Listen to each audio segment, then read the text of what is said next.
The quiet town, where everyone knew everyone, could seem idyllic against the crazy world outside.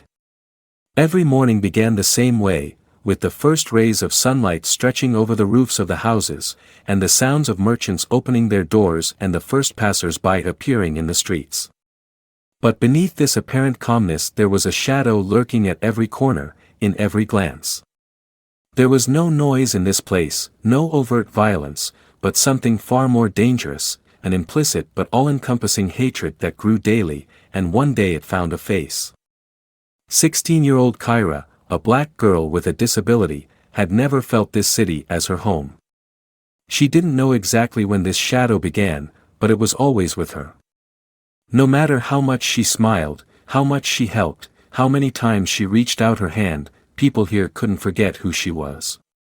Sometimes it was just a passing remark in line, sometimes it was a hard stare on public transportation. But today was different. From the first step, as soon as she stepped onto the narrow street that led to the stables, something was wrong. An uneasiness hung in the air, like a tense string ready to break. But Kyra didn't know it was a portent. She didn't know that today she was about to witness the worst thing she could possibly experience. She walked along the brick walls that were covered with the stains of time, trying to ignore the whispers behind the backs of passers-by. In her hands she held the reins of Lunka, her horse, her best friend, without whom the world would seem empty. Lunka was not just an animal to her, but a friend who was always there for her, understanding her without words despite her physical pain and limitations. Walking past familiar courtyards, Kyra spotted him. A man. He stood on the porch of an old house, his gaze fixed on her, and something in his eyes made her freeze. He was tall, with rough facial features, his clothes were plain, but his presence was overwhelming. He didn't smile, he didn't blink, he just stared. That gaze was so sharp that it seemed to penetrate right into her soul. Kyra hurried to take a step forward, but something inside her, some instinct, made her stop. It was a strange feeling, like a premonition of trouble. It was too late to avoid a collision. "Aren't you going to turn around yet?" He growled, his voice hoarse, almost hateful. Kyra, trying to ignore him, realized she couldn't just walk past him. It was more than just his words. It was something about the way he saw her, as an object to be destroyed. She steered Luna toward the stables a little faster, but his eyes were following her like nails every step of the way. She could feel his gaze slashing down her back, and she felt the air constrict around her. Something was wrong, something about his presence felt threatening. Suddenly there was a sound, faint at first, then louder and louder. An explosive gunshot. Kyra didn't have time to realize what had happened. Luna screamed, and everything froze. Time stopped as blood spilled onto the ground, staining her world. The same man stood, still as emotionless, but with terrible determination. Kyra, paralyzed with terror, couldn't move. Her horse was falling, and she stood there, unable to realize what was happening. "This is your end," he said, and his voice sounded as if death had become part of the air. In that moment, everything changed for Kyra. The shadow of hatred that had always been there was now real. It wasn't just a day. It was a point beyond which there was no return. A warm breeze touched Kyra's cheeks as she ran her palm over Luna's smooth mane. The horse snorted softly, as if answering her, and Kyra smiled. Luna was her eyes, her freedom. When she held the reins, the world became less frightening. The familiar smells of the stables, fresh hay and warm earth all soothed her. At such moments, she forgot about the cold stares, the unhappy whispers behind her back. "It's a beautiful day, isn't it, girl?" Kyra whispered, patting the horse's neck affectionately. Luna twitched her ears as if in agreement. These walks were their ritual. On the narrow path that led to the woods outside of town, Kyra felt free. Here she had no fear that someone would start whispering behind her back, discussing her wrongness. Her skin, her disability, people always found a reason to hate her. She adjusted the reins and stepped forward confidently. Luna followed, obedient as ever. But after only a few meters, Kira felt something strange. Goosebumps ran down her skin when the wind suddenly changed direction, bringing with it an unpleasant, pungent odor, a mixture of tobacco, old iron, and sweat. It was an odor she hadn't expected to smell here, on a trail where it was usually just her and Luna. She stopped abruptly. "Is someone there?" Her voice sounded firm, but something inside her trembled. Luna snorted alarmingly. Kira couldn't see, but she could feel it. Something thick, sticky, almost tangible hung in the air. The heavy gaze was fixed on her, and her heart thumped faster. "You shouldn't be here," came a hoarse voice. Kira flinched. The man stood only a few feet away from her. Even without seeing him, she sensed something eerie in his presence. "I beg your pardon." Her voice betrayed her, sounding quieter than she wanted it to. "You and your black mare," he said dismissively. "You don't belong here." Kira clenched her fingers on the reins. She didn't know who he was. But the voice was full of something dark, something that stabbed into her skin like a knife. "I always walk here," she said calmly, though everything inside clenched. "Then it's a waste." The man took a step closer and Luna jerked, her body tensing. "What do you want?" Kira took a step back, but her heels hit the stone. He didn't answer right away. She heard him do something, the sound of leather cracking, like someone adjusting a belt, and then the slight clank of metal. A chill ran down her back. "You know that people like you were not welcome in this town before, don't you?" He continued, as if he hadn't noticed her fear. Kira didn't answer. She had heard of people like that. She knew their hatred was as old as the city itself. "Your father was smarter than that," the man continued. "He left without waiting to be forced." Her breath hitched. "Did you know that?" He smirked, and Kira felt her chest tighten with fear. All she knew was that her father left when she was 5. Her mom never said why. "You're lying," she whispered. "Ask your mother. Ask her why he ran away from here like a rat." The man's voice was quieter, but threatening. Kira clenched the reins so tight her knuckles turned white. "I'm not afraid of you." He laughed. It was a terrible laugh, without joy, only contempt. "Oh, girl. You don't even know what to be afraid of yet." She heard the sound of footsteps. He was coming closer. Luna suddenly stood on her haunches, and Kira nearly dropped the reins. "Luna!" She shrieked, trying to keep her balance. But in that moment, everything changed. The man froze, and then, there was a click. Metal. Kira didn't see it, but she knew that sound. It was the sound of a gun. Her breath hitched. She couldn't see, but she could feel it, the gun was pointed right at her. Let's pause for a moment. Write in the comments where you are listening to our stories from, whether you have had something similar in your life or perhaps you have encountered something similar. We value your opinion. Don't forget to subscribe so you don't miss the continuation.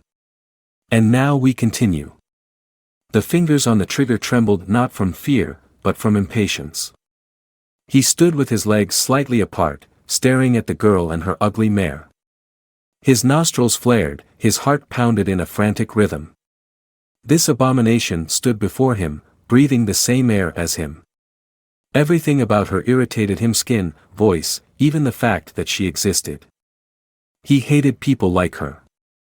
They weren't here before. A couple decades ago, things were different. The city was clean. It was right. People stuck together, and those who didn't belong knew to get the hell out. But times had changed. Now they walked its streets, looked it in the eye, tried to be a part of something that didn't belong to them. But this girl. She was the most disgusting of them all. Weak. Mutilated. With a horse that was never supposed to be in this town. He saw her acting like she belonged here. Like she could feel safe here. As if equal to him. He gritted his teeth so hard his temples rattled. That's going to change today. Put the gun down. Her voice was firm, but he could hear the fear. That fear was sweet. You don't get it, do you? He tilted his head slowly, as if studying her. Nobody wants you here. Not you, not that dirty nag of yours. The horse jerked his head and he shuddered in disgust. She's better than you, the girl hissed. He laughed. Yeah. You really think so? He took a step closer, aiming right at the horse. Well, then maybe you want to watch her drop dead. The girl froze. He could see her fingers gripping the reins, her breath coming in heavy gasps. She was afraid. But he wanted more than that. Get out of my town, he hissed. Before it gets worse. This isn't your town. Her voice was husky, filled with anger, and it made him even angrier. This is my city. He stepped even closer. He could hear her breathing now. See the drops of sweat on her temples. People like you don't belong here. His finger pressed a little harder on the trigger. Suddenly, the moon was on the prowl. There was no shot fired, but the tension burst like a string stretched to the limit. Kira jerked the reins, pulling back, but he wouldn't let her get away. He grabbed her arm, clenched his fingers on her wrist so hard she hissed in pain. Let me go. She struggled, but his grip was like a steel vice. He leaned closer. You don't understand, girl. His voice was barely audible, hot breath touching her ear. You'll never be yours. Never. Kira slapped him. Not hard, but enough to make him recoil. His eyes flashed, and the hatred inside exploded like a fire that could not be extinguished. He raised his gun. You're gonna regret this. Luna turned sharply, catching him with her hooves. The girl grabbed the reins and ran away without thinking. But he wasn't going to just let her go. She'll realize he was right. And he would make sure she would never forget this day. Everything slowed down. Kira felt time stretching out, as if the universe itself had suddenly decided to slow down so she could realize what was happening. She heard nothing but his heavy breathing and her own heart beating faster and faster. Everything around her became blurred. The man, his face, everything that had been meaningful up to that moment seemed to fade into a dark abyss. The only thing that remained real was the moon, her only support in this world. But then she heard it. First shot. A rumbling sound broke the silence like a lightning strike. The explosion of sound was so powerful that she didn't immediately realize what had happened. It seemed that time had turned for a moment after all and stopped. But that was an illusion. In fact, everything was happening too fast. Kira felt her body go numb. She didn't have time to react, didn't have time to take a step, or move, or scream. And before she could realize exactly what had happened, Luna fell. Her beautiful horse, her faithful friend who had always been there for her, was now lying on the ground. Kira felt something deep inside her tear as the darkness consumed her soul. The horse was falling, her legs unable to support the weight of her body. The moon, which had seemed such a strong and living being, suddenly became something lifeless. From the pain, from the shock, from the realization of what was happening, Kira could barely breathe. At first her eyes couldn't believe it. She couldn't understand what had happened. Hands trembling, she tried to step towards Luna, but she couldn't. Her legs refused to move. Luna, her voice pierced the silence, but was as faint as an echo. The man stood there as if he didn't know what he had done. His eyes burned with hatred, but his face expressed no regret or joy. He was like stone, without any emotion, just watching his shot make her world a living hell. You killed her. Her voice was barely audible, full of terror and pain. He didn't respond. He just raised the weapon again, holding it right at her eye level. She felt his gaze, she felt his contempt, as if she were something low, unworthy. She trembled. Her fingers clenched on the reins, but it brought no relief. She couldn't move. "You were so hoping your black mare would save you, weren't you?" His words cut through the air like a knife. "It won't. You will not be saved. You don't belong in this world." Kira couldn't understand why. Why did he hate her so much? What had she done to deserve this horror? Why did he destroy what was most important to her in life? She looked at Luna again, but this time she couldn't look calmly. The horse lay in its own blood, its eyes no longer searching for an answer. "Why?" Kira shouted, finally breaking through the horror and pain. The man didn't move, didn't respond. His gun was still pointed in her direction. At that moment, Kira felt her body fill with adrenaline again. The pain in her chest was unbearable, but she knew she had to do something. Gotta go, gotta fight. But she couldn't step forward. Fear and pain paralyzed her. She felt her whole body fill with cold. There was no strength, no more energy to move. She just stood there, looking at the moon, at her only friend who could no longer help her. The man took another step forward, and she felt his heavy gaze pinning her to the ground. Her eyes tried to hold back tears, but they burst out despite her efforts. The silence that reigned after the shot was terrible.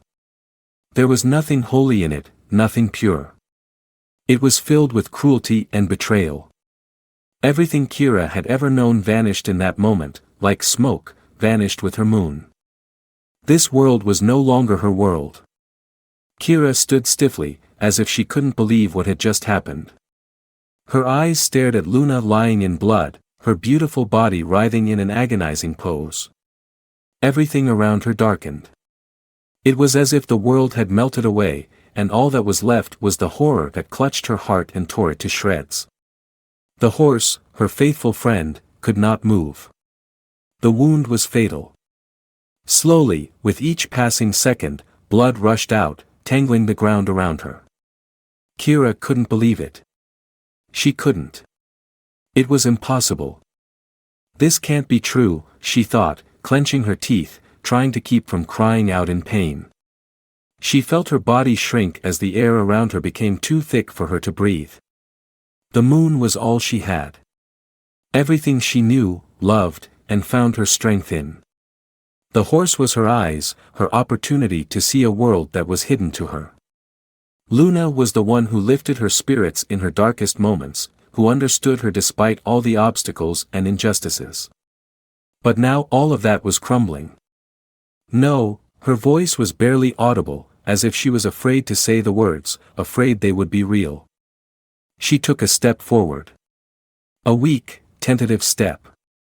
But it didn't help. Luna lay still, motionless, her breathing barely audible. Kira knelt down beside her, trying to grasp her fur, which still held warmth, but it was futile. Her heart was breaking. "Luna," she whispered, piercing the silence, feeling the tears run down her cheeks. She couldn't stop looking at her horse, her world crumbling with every drop of blood. Kira felt her soul leaving with what she loved so much. She couldn't understand how it had happened. How could he have done this? Why? But the man was in no hurry to interfere. He stood watching her suffer. There was no regret or remorse in his eyes. Only contempt and satisfaction. It was as if he enjoyed her pain, her suffering. As if he enjoyed seeing her tears, her powerlessness. "You thought your black mare would protect you, didn't you?" His voice was husky and full of contempt, as if he was savoring every word. Kira felt his words like poison seeping into her consciousness. He was right. She was weak, she couldn't do anything. She couldn't save her Luna. "You don't deserve her," he continued, each step getting closer, and Kira felt the nightmare that had been but a shadow before become her reality. She pressed her lips together, trying not to show him how much it hurt. But it was impossible. Her body wouldn't listen. She tried to get up, though every movement was agonizing. She knew Luna wouldn't get up, that she couldn't get her best friend back, but she wanted to do something. Some way to fight. She couldn't just sit there and watch her life go away with every breath Luna took.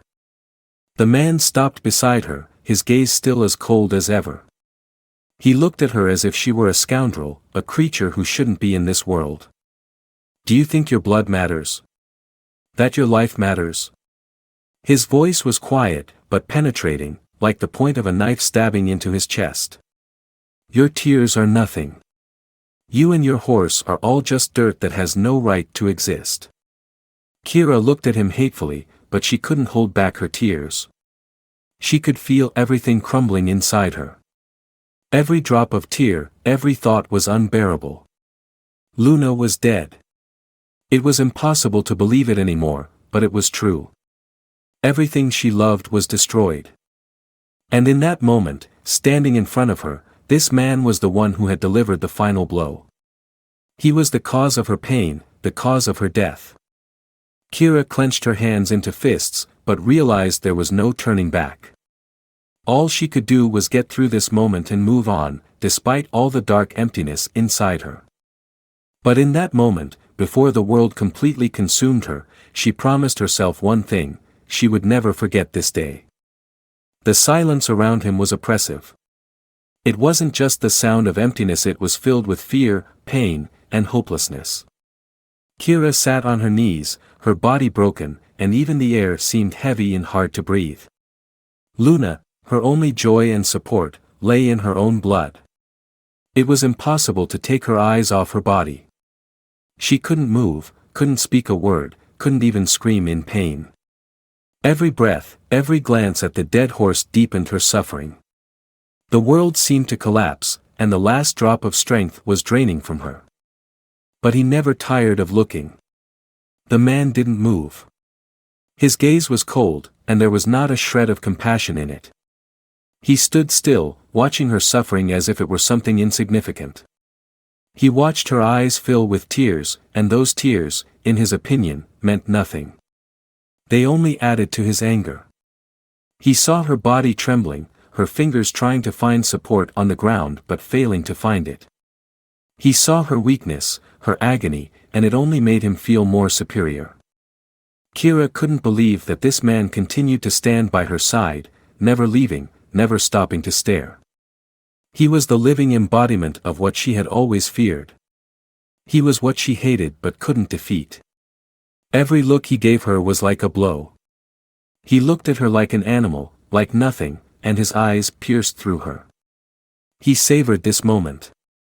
Enjoyed her pain. He watched her lose everything she held dear, and it brought him joy. Her tears did not touch him. His words, filled with contempt and anger, echoed in her head. He didn't understand her pain, couldn't understand that losing Luna was worse for her than losing herself. To him, it was just an act of revenge, nothing more. He didn't know what it meant to be killed from the inside out, what it meant to be destroyed in an instant. "You're still living in illusions, girl," he said, his voice as cold and cruel as his gaze. "Did you think your life mattered? Did you think anyone would feel sorry for you? All you deserve is what you're feeling right now." Her heart clenched at his words, but she couldn't contain herself. She sighed, her whole chest overflowing with emotion. This was horrible. This was too much for her. All her strength had gone when she saw her Luna, dead on the ground, and this man standing in front of her without feeling the slightest remorse. She felt every cell in her body screaming in pain, in loss. She could no longer hold this bitterness inside her. "Why?" Her voice was so weak it barely reached him. "Why did you do it?" He looked at her with contempt, as if she were a child who understood nothing. His face remained stony, without any sign of humanity. He didn't answer, only looked at her with such callous coldness that Kira felt her soul tearing. She tried to get up, but her legs wouldn't obey. She was too weak to move, too broken to keep struggling. She couldn't look at him. She couldn't believe that this man in front of her was real. She wanted to close her eyes to forget, but she couldn't. He took another step in her direction. "Did you think you could be happy?" His words sounded like a cold blade running across her skin. Did you think you could have everything you wanted, no matter who you were? Her chest clenched at the words, like a blow. His gaze was so cruel, she couldn't take her eyes off him. He was her nightmare come true. And despite all the pain he caused, she could feel his gaze pressing down on her like a heavy stone she couldn't drop. You'll never understand, she whispered, barely holding back tears. You don't know what it's like to lose. He didn't answer, didn't move. His eyes remained as cold as ever. Everything around him seemed dead, empty, and even the moon lying on the ground seemed part of this darkness, part of this terrible tyranny he had brought. All that remained was his merciless gaze. Let's pause for one more quick pause. Write in the comments where you're listening to our stories from, whether you've had something similar in your life, and don't forget to subscribe so you don't miss the sequel. And now we continue. Silence. A terrible, unbearable silence that squeezed her chest. The gunshots that had rang out moments ago now seemed distant, as if they had nothing to do with what was happening here and now. Everything was gone, and only a shadow remained, a shadow that covered a world that had become too cold, too alien to Kira. Everything around her froze. Even the wind that used to touch her face so lightly now seemed heavy and dead. She could hear nothing but her own breathing and the way her heart continued to beat, despite everything that had happened. She knelt beside Luna, her only friend, the only friend who had once given her hope when the whole world refused to understand her. The horse, now dead, lay before her, its body stretched lifelessly on the ground. The wound it had received was mortal. The blood that might once have been a sign of life was now dark and sticky, soaking the ground. Kira could feel her hands shaking. She couldn't believe this was happening to her. Luna, her companion, her power that had always been there for her, would no longer be with her. She tried to touch her skin, her fur that was still warm but no longer alive. But her hands, no matter what she did, couldn't bring her back. She couldn't bring her back, and the sensation consumed her. She tried to scream, but only a faint, lost sound came out of her chest, as if the whole world had taken away her voice. She couldn't find the words. Words to express what was going on inside her. She tried to scream, but she couldn't. This terror, this pain, they were as muffled as stone and left no room to escape. The silence became unbearable. It seemed to cover her from all sides like a block of ice. It wasn't just silence. It was a silence full of loss. She couldn't feel it, nor could she find a way back. It was as if her inner world had collapsed. She couldn't find peace in her surroundings. The void left by the gunshot. The void that the moon had left. The feeling of loneliness that pervaded her was heavy, and she couldn't figure out what would happen next. There was only this coldness in her soul now. It wasn't just the loss of an animal. It was the loss of something much greater. It was the loss of trust. She felt her breathing become shallow, something inside her begin to break, her own faith in this world begin to fade away. She had once believed that people could be good, that they could be kind, that this world could be a better place. She believed in herself, in her right to belong here. But now, after everything that had happened, her faith had crumbled like sand through her fingers. Her thoughts were empty. All those words she had spoken as a child now seemed not only meaningless, they seemed false. All those fairy tales of justice and goodness she had once been told were gone. In their place was only this cold reality in which she could no longer find her place. Why? Her voice was barely audible, full of tears and pain. But the man stood beside her, still staring lifelessly at her, showing no sign of regret. He didn't answer. He didn't have to answer.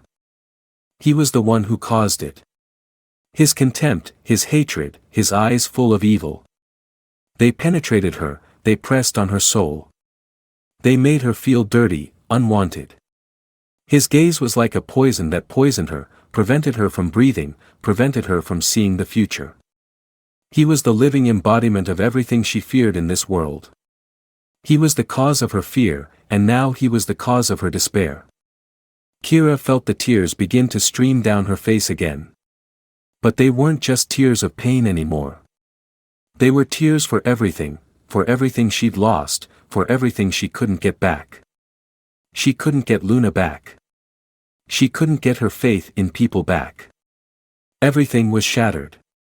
And she knew this moment would stay with her forever. All she was left with was this emptiness that she could no longer ignore. Kira couldn't look at Luna anymore. She lowered her gaze, brimming with tears. Everything was lost. Every breath, every moment her body tried to resist the horror, seemed only in vain. But this man stood beside her, his presence was like a cast iron weight squeezing her chest. She felt his baleful gaze continue to press down on her, as if he were squeezing the last drops of strength out of her. But suddenly, without expecting it, he spoke. "You think this is all an accident?" His voice was hoarse, as if he was forcefully enunciating the words, as if they were heavy, full of hate, but not without reason. "Do you really think I just did that?" She looked at him in amazement, her chest clenched in pain, but she couldn't stay silent. "Why?" Her voice was so quiet that it seemed almost inaudible, but his angry gaze still caught her words. "Why did you do this? Do you hate me because I'm different? Because I'm not like you?" He grinned, as if her question was too simple to answer, but then his face turned serious. He took a step closer, his shadow overlapping hers, and Kira felt the coldness seize her soul again. She was ready to hear this man tell her again that she had no right to live, that she was dirt, that she didn't belong in this world. But instead, his words came as a surprise. "It's not about you, girl." His eyes, full of anger, were suddenly dark, as if there was more tragedy behind this cruel act. "It's not about who you are, it's about who I am. You don't understand, can't understand, because your life has never been like mine." Her heart skipped a beat. He went on, his voice growing quieter, but it wasn't anger now, it was pain she couldn't ignore. "Do you know why I hate you and people like you?" He spoke, and every word came out like poison. "Because I lost everything because of people like you. You and your people took everything I loved, took everything that was mine. My life is ruined and I can't forgive. My children, my family, they died when you and your kind came here and started your wars." Kira froze. Was it really true? He was talking about something she couldn't understand. The words wouldn't settle in her head. This man who had just murdered her best friend was standing in front of her, telling her that his life had been ruined by those who looked like her. "You don't understand anything," he said, his eyes filling with tears. "You can't understand what it's like to lose everything because they came and destroyed your world. I was here before they started spreading to every corner, and my children died because they couldn't survive in this ruthless world." He fell silent, and Kira felt her own feelings begin to waver. This wasn't just senseless violence. This man was part of what had brought her here, and perhaps part of what had led him to this violence. "I was ready to forget, but every time I look at you, I see them. I see all the people who came and stole the future from me, stole the world from me." His words were beginning to sound almost like an excuse. But Kira could feel this flood of words seeping into her. She couldn't understand why he was telling her this, why now, when her heart was breaking with loss. He spoke as if his pain was greater than hers. She didn't know what to say. Her thoughts were confused. She couldn't understand how he could combine his pain with his hatred, with the cruelty he had just shown. This man wasn't just evil. He was broken, just like her. He had been deceived by those who also sought the truth, but didn't know that it was never unequivocal. Kira stood there, not knowing what to make of this unexpected truth that now hung in the air between them. She realized that everything that had seemed inevitable to her was just a link in a chain of events she couldn't have predicted. This wasn't just violence. It was a tragedy born out of a pain that was foreign to her. But she still couldn't forgive. How could she forgive such a man for taking everything she loved from her? She looked into his eyes, and there wasn't just hate in them anymore. There was fear. Fear that it could happen again. Fear that his own soul was lost forever. When the man finished his story, his words echoed through Kira's dark, tired soul. She was amazed at what he'd said, but instead of the relief she might have expected from understanding his motivation, she was gripped by a new fear, an even deeper and more painful one. Her heart was still pounding in her chest, but now it wasn't just from fear, but from the realization that everything she'd thought was real wasn't what she'd imagined. He spoke of his pain, of his loss, and it all seemed to freeze before her eyes. She saw how his words were a deception, how the lust for revenge behind them mingled with real anguish. But does pain justify cruelty? Can one forgive a man for the death of a beloved creature, for the nightmare he had created in her life? But the essence of the matter did not change. Everything he'd said only brought more anxiety to her soul. There was still hatred in his eyes, still a sense of superiority. He continued to stare at her, not expecting forgiveness, not willing to accept that she too was a victim, even though his cruelty had made her life a living hell. Everything seemed impossible. Too much pain, too much fear, too much hate. The same fear she'd felt when his gun had been pointed at her was now encompassing her soul, keeping her calm. She tried to calm herself, but she couldn't. Every word, every emotion that came out of this man's mouth now seemed like links in a chain that made her feel vulnerable. Her own pain seemed insurmountable, and she couldn't shake the feeling that her world was falling apart. The moon was gone, and with it her last hope for any kind of justice. She could no longer trust people. She could no longer believe in kindness, that people could change. Every look, every gesture now seemed like a threat to her. Kira felt her body shaking, everything inside her crumbling. She didn't know what to do, where to go. The man in front of her was the embodiment of her fear and her hatred. He was the result of everything she had once tried to understand, to learn. Now she saw how this cycle of violence and prejudice never stops, how it only intensifies with each generation. All of this she had experienced was part of a much bigger picture, and now she was facing its darker side. A sense of hopelessness was consuming her. She couldn't get rid of the thought that perhaps she herself was part of this war. She was trying to be strong, trying to be the person this world had once expected her to be. But how can you be strong when every action, every step you take seems foreign to you?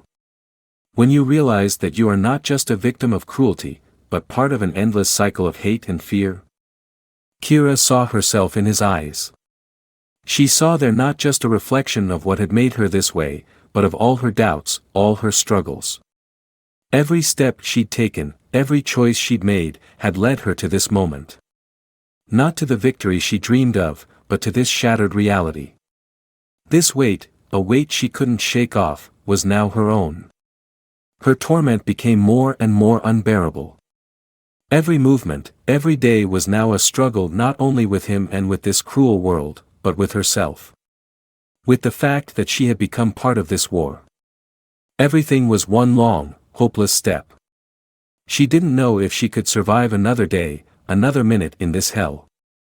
She didn't know if she would ever be able to survive, to become the person she had once wanted to be.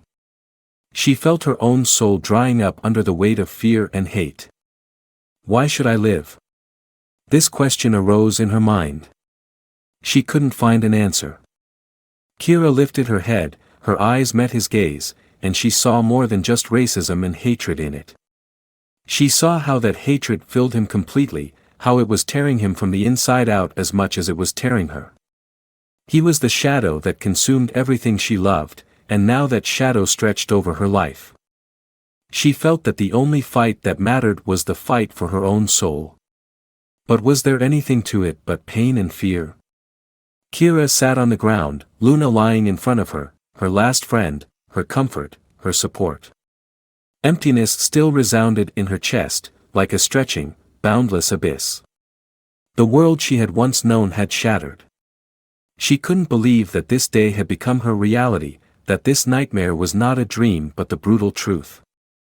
The man stood nearby, his silhouette indistinct against the dying light.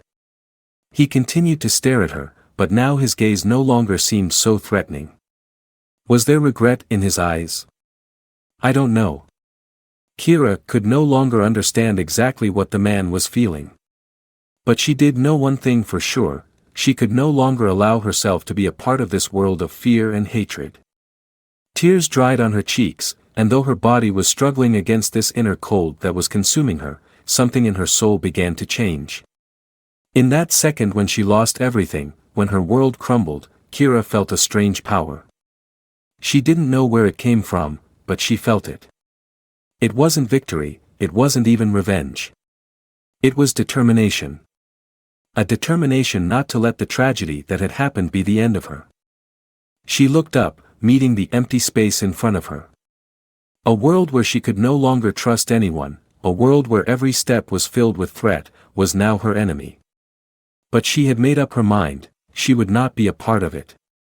She would not fight it, she would fight for herself. The man who had killed her Luna was no longer scary to her. Her inner world had gone black, but in that black there was light, the light of her determination to move forward. He was not her destiny. He was only part of the nightmare she had to endure. It couldn't destroy her. She wouldn't let it. What do I do now? That question still echoed in her head, but there was no fear in it, no pain. There was a new beginning in it. She couldn't go back to her old life, but she could find her way, her new world. The one who had once sowed hatred in her heart wasn't a winner. He was a man broken by his own demons, just like her. He was a shadow of a past that could no longer control her. Kira wasn't ready to become another victim of that shadow. No. She knew she had a much harder road ahead of her, but that road was her own now. She stood up, as if shaking off the heavy burden that was choking her. Her skin was cold, her eyes blurred with pain, but she no longer felt the oppression she had felt before. She took a step forward. Another. And another. And each step was hard, but it was her choice. Memories flashed through her mind how her family had once told her that people could change, that she could change the world. And though those words had seemed empty to her at the time, they made sense now. She couldn't change the world all at once, couldn't defeat the violent system she'd grown up in, but she could start with herself. Start by not letting fear and hatred fill her soul. Each new step became for her a struggle not only with those who hated her, but also with her own demons. The doubts, the fears that had silenced her before, the prejudices she could not immediately overcome. But she kept walking. With each step, her determination grew stronger. She couldn't believe things had gotten so bad, but she could believe in herself. And with that, she began her new path. A path that was not a path of revenge or resentment, but a path of overcoming and searching. The system she was fighting was complex and destructive, but she knew one thing: if she fought, if she acted, if she showed people that it was possible to be strong even in the darkest of times, then maybe something would change. She kept walking, feeling each step strengthen her, each breath she took bringing relief. This was not completion. It was only a new path. But a path she had chosen. And now she was ready to walk it to the end. What do you think about our history?